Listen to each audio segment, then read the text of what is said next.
Bonjour à tous, bienvenue sur la chaîne de Plancton Curieux. Nous sommes le lundi 31 juillet 2023. Il ne vous aura pas échappé que j'ai retravaillé l'image de la chaîne. Nouveau logo que je vous avais montré la semaine dernière.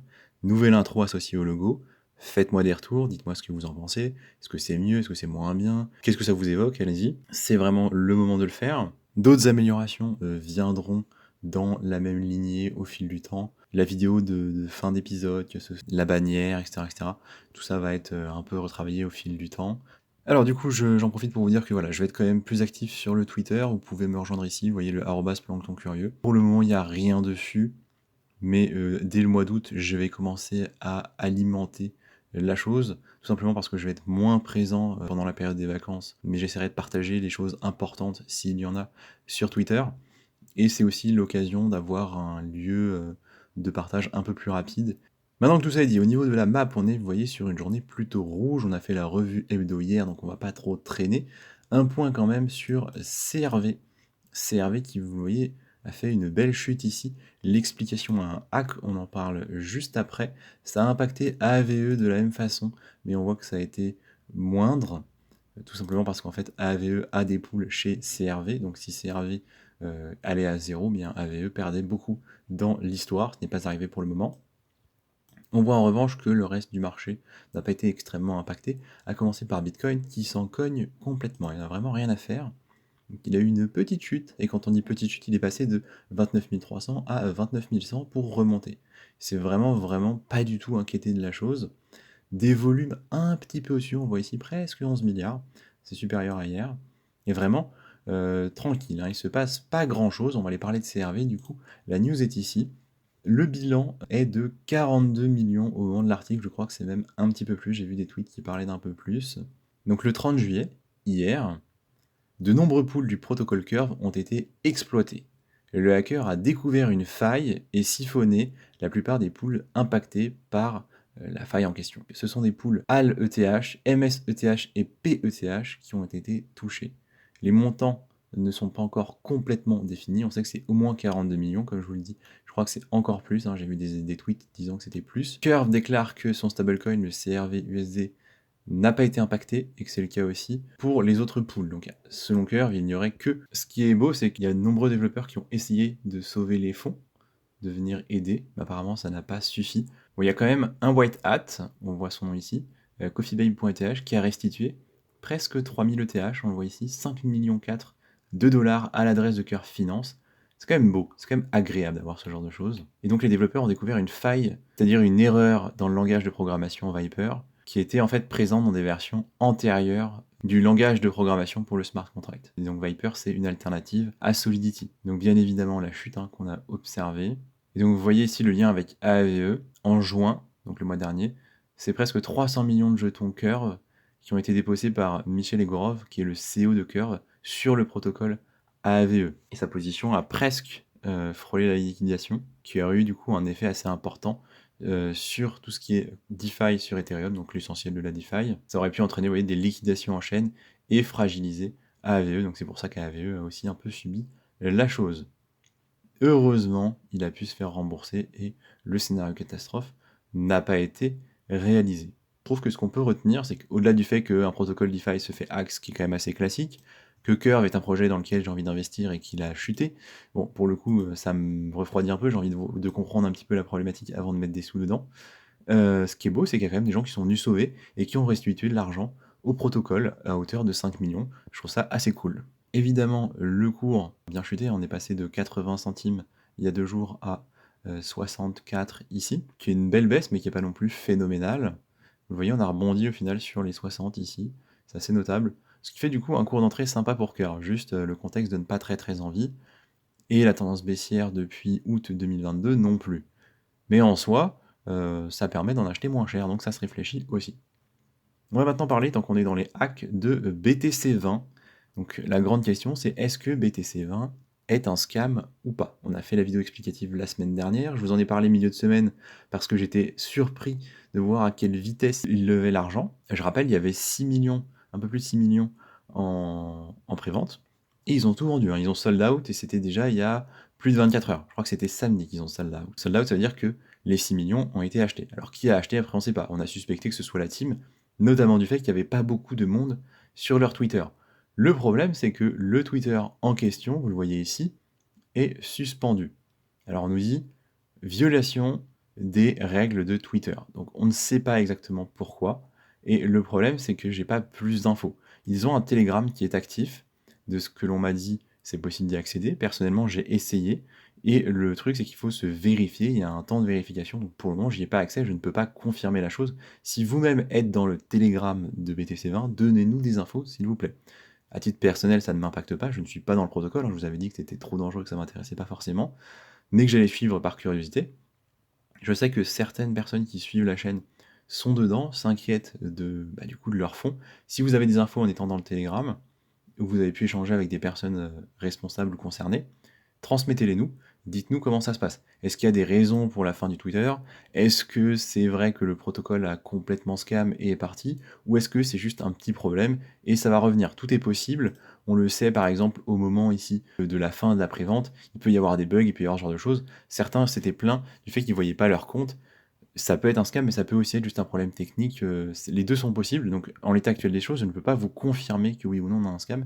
Si certains d'entre vous ont des infos fiables, vérifiables, sourcées, n'hésitez pas à les partager. Au niveau des actus, on voit qu'il n'y a absolument rien, personne n'en parle. On a eu un article de Zone Bitcoin il y a 2 jours pour nous dire que bon, voilà, c'était une pâle copie et qu'il n'y avait pas grand-chose. Chose avec laquelle je suis d'accord, essentiellement. Ils surfent sur l'image Bitcoin, mais ça peut générer de la hype. On voit qu'au niveau du nombre du subscriber sur le Telegram, c'est 2006 à peu près, ce qui correspond à ce qu'ils avaient sur leur Twitter la dernière fois que j'ai vérifié, il y a 2 jours.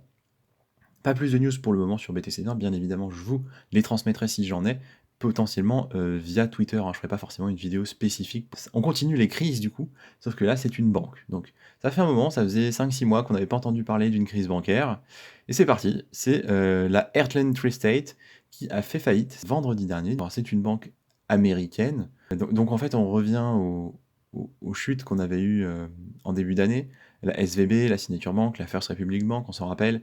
Il y a même eu Crédit Suisse, mais c'est une autre histoire, hein, c'est pas vraiment lié. Donc là, c'est une nouvelle faillite d'une banque de plus petite taille. Ils géraient 140 millions de dollars d'actifs et 130 millions en dépôt. Ce sont des volumes qui en font une banque vraiment pas très impactante. C'est pas un impact systémique. A priori, il n'y a pas trop lieu de s'inquiéter là-dessus. Ça ne devrait pas relancer spécifiquement des faillites en chaîne. On a assez peu d'explications sur la raison de la faillite. Juste, on nous dit ici que ça peut faire faillite. Plus précisément, ici, on nous dit des événements isolés ont causé la chute de la banque. Il y a assez peu de choses, c'est assez peu clair. On comprend qu'ils n'avaient pas forcément énormément de clients. On a vu que les montants gérés sont en conséquence, hein, ils géraient assez peu, 130 millions, c'est pas beaucoup pour des banques. On continue ici au niveau des banques avec Ripple, qui trouve comment intéresser les banques. Tout simplement, ils ont fait une étude, ils ont estimé, notamment via des questionnaires, hein, ils ont interrogé, vous voyez ici, 300 professionnels qui pourraient leur faire économiser 10 milliards de dollars. Quand je dis ils pourraient leur faire économiser, je parle des institutions financières d'ici 2030. Alors c'est tout simple, hein, c'est pas révolutionnaire dans l'idée, c'est tout simplement d'implémenter la technologie blockchain et de s'en servir pour ses fonctions, c'est-à-dire des paiements plus rapides, plus efficaces, et sa décentralisation, sa sécurité, qui permettent d'avoir moins intermédiaires qui coûtent cher, parce que chaque intermédiaire prend des frais sur toutes les transactions. Du coup, si on enlève certains intermédiaires, ben on économise de l'argent. Et ça peut marcher pour les banques. Alors les banques sont des intermédiaires financiers, mais ils ont eux-mêmes recours à des intermédiaires. Et donc c'est une première étape qui leur permettrait d'économiser. C'est une façon intéressante d'approcher la chose qui pourrait convaincre, je pense, certains des dirigeants des banques. En revanche, on parle bien ici de technologie blockchain, hein, comme c'est le cas souvent, et beaucoup moins de crypto. Si on nous dit ici que un certain nombre de commerçants vont s'intéresser au paiement en crypto, on voit ici les différentes courbes. Par exemple, dans moins d'un an, on imagine qu'au global, c'est 17% des commerçants qui se serviront des cryptos comme moyen de paiement, en tout cas comme alternative. En Europe, on parle de 14%.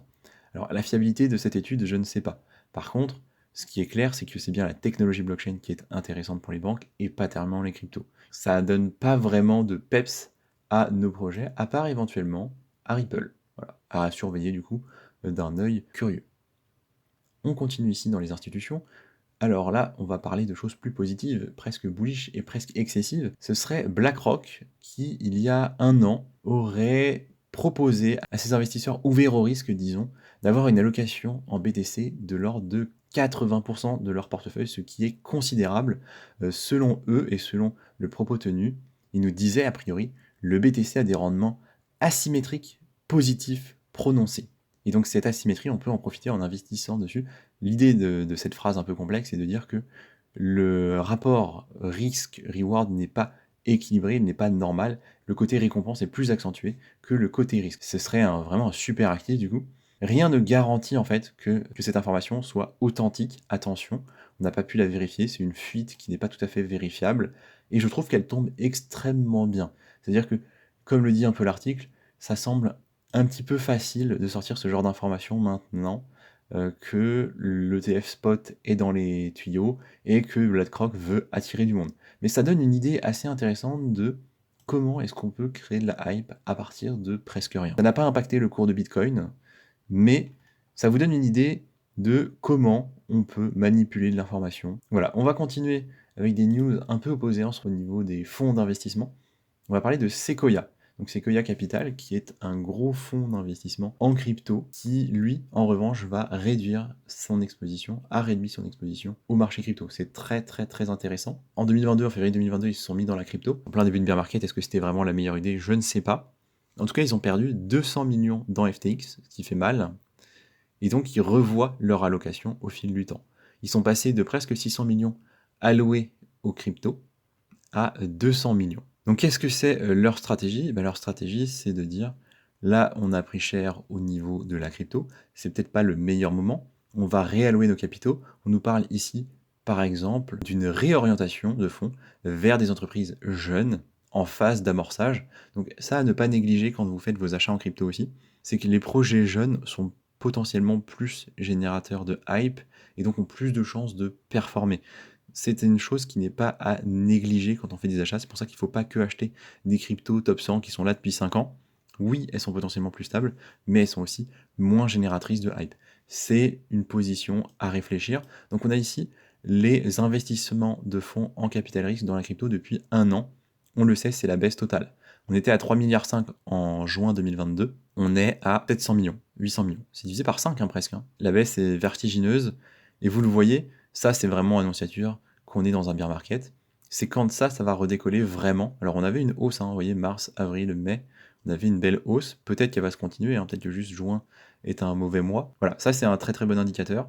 Et clairement, ça montre que la crypto, on n'est pas en train de démarrer. Quand je vous dis qu'on n'est pas pressé, je pense que c'est vraiment vrai.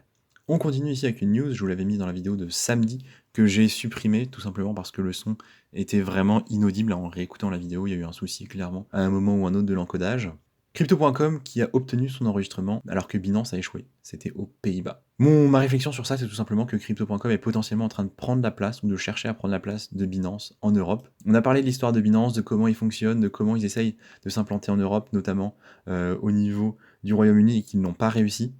On comprend ici qu'avec cette première licence aux Pays-Bas, Crypto.com va continuer. Notez que Binance, par contre, ne s'effondre pas. Binance s'est orienté, ils sont actuellement sur le Japon. On l'a vu la semaine dernière. Il risque d'y avoir une espèce de conflit géographique entre Binance, qui va plutôt être sur l'Asie, qui est en fait sa terre d'origine, et peut-être Crypto.com et d'autres échangeurs américains, Coinbase entre autres, qui vont essayer de grignoter l'Europe. Ici, en parlant de plateformes qui me semblent intéressantes, on a l'Ultra Arena, ce sera la dernière news d'aujourd'hui, avec une plateforme d'e-sport révolutionnaire. L'idée, c'est non pas de se concentrer sur les joueurs professionnels, mais de permettre aux particuliers, aux marques et aux organisations de créer des tournois ou des ligues en utilisant le jeton UOS ou des NFT comme récompense. Je trouve que c'est sympa, je trouve que c'est une bonne idée. Je ferai sûrement une vidéo dessus prochainement. Il n'est pas du tout exclu que ce projet-là arrive à performer. Les jeux ciblés sont d'énormes jeux avec d'énormes communautés. League of Legends, Overwatch, Counter-Strike, PUBG. À mon avis, ça peut donner quelque chose. Ça peut ne rien donner, mais ça peut donner quelque chose. Donc on va suivre ça. Et ça conclut notre vidéo. Je vous dis merci de m'avoir écouté et à demain pour une prochaine vidéo d'actu.